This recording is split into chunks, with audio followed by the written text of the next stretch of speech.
Hey folks, it's early morning here, and goats are on what we call the Far East pasture, which is a pretty remote pasture. And part of what makes it remote is this road here.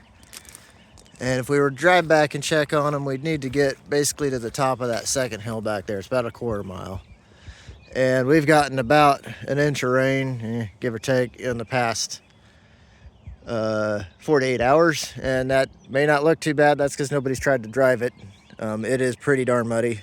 And if we absolutely needed to, we could make it back there, but it's not without risk. Risk that we get stuck, risk that we slide off the road, and of course, just general wear and tear on equipment, piling, pounds of mud onto equipment and having to wash that off later and everything. So, elected this morning here, and really beautiful morning. Got the fog in the valleys and stuff. Uh, this morning here, we're gonna check them with the drone.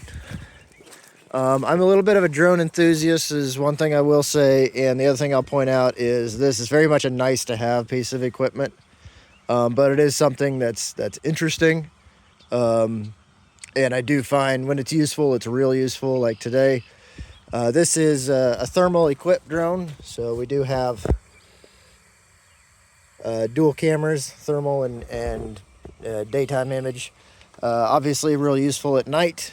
Do check the livestock at night. Also use it for predator interdiction. Use it for weird circumstances like this. This happens once or twice a year usually. We kind of get rained out of there. Also use it when we're coming off of this pasture. This pasture is really heavily infested with cedar trees, and when we're coming off of there, it can be real easy to leave an animal behind accidentally. So when we, before we do the final loadout and get them on the trailer, we'll do a sweep with the drone back and forth several times, looking, checking around those cedar trees. Thermal's real good for cutting through. It'll be real good this morning for cutting through the fog, I'm sure. And it's also real good for cutting through the brush. You can see animals that you might not see otherwise. I am a FAA licensed commercial pilot. It's not very hard to do. Strictly speaking, if you're doing this for agricultural purposes, you should have a commercial license, even if it's for your own farm. I also have used this, volunteer at the local fire department, and do pet recovery and stuff like that for neighbors.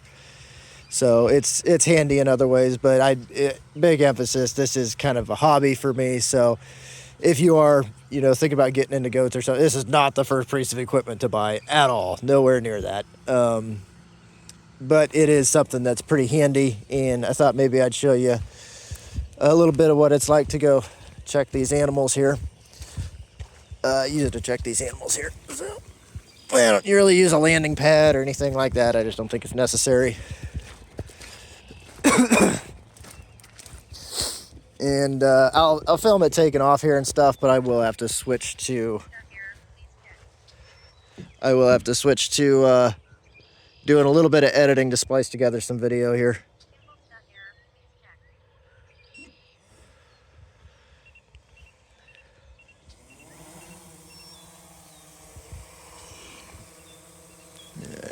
Double check the overhead. Already checked NOTAMs and all that. Make sure there's no flight restrictions in this area, which basically never happens. But kind of doing everything one-handed right now, but I'll show you it flying a little bit. Got some deer out here already this morning.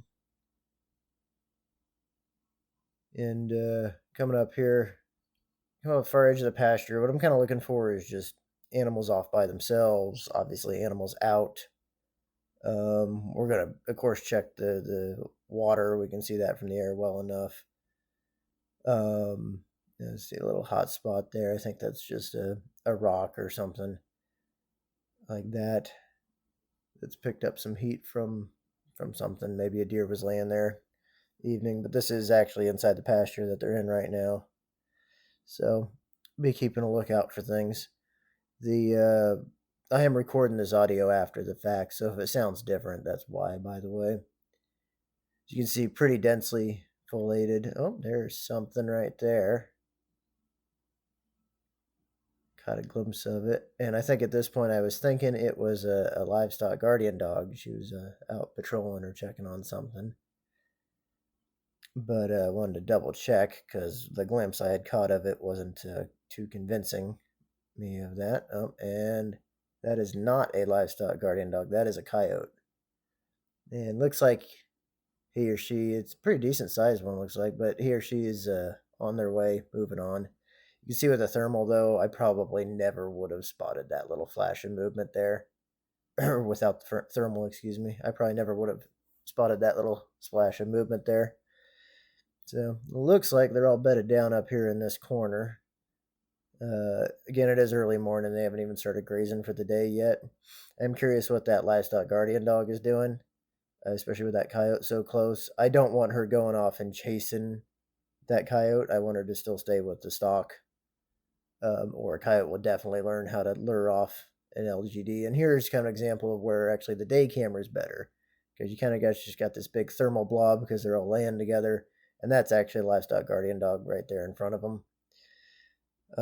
Just kind of hanging out, looking in the general direction. That coyote probably smells it, probably knows something's out there, but is wise enough to know to just stay put for now. So, when they're not blobbed up like this, you can see individual animals and stuff, especially with a thermal a lot more. But you can already see how you can see a lot more through that brush. You know, you can see a few white dots on the day camera, but you can see a lot with the thermal. A lot of those little dots are going to be little piles of poop and pee, and where they were laying down at night because they warm up the ground where they're laying down. And they're just starting to get up and get moving now. The drone will probably help them get going a little faster. I'm going to sweep around a little bit more. I'm going to check the water, stuff like that, make sure we don't have any animals off by themselves. They're well within the fences, so I'm not too worried about anything.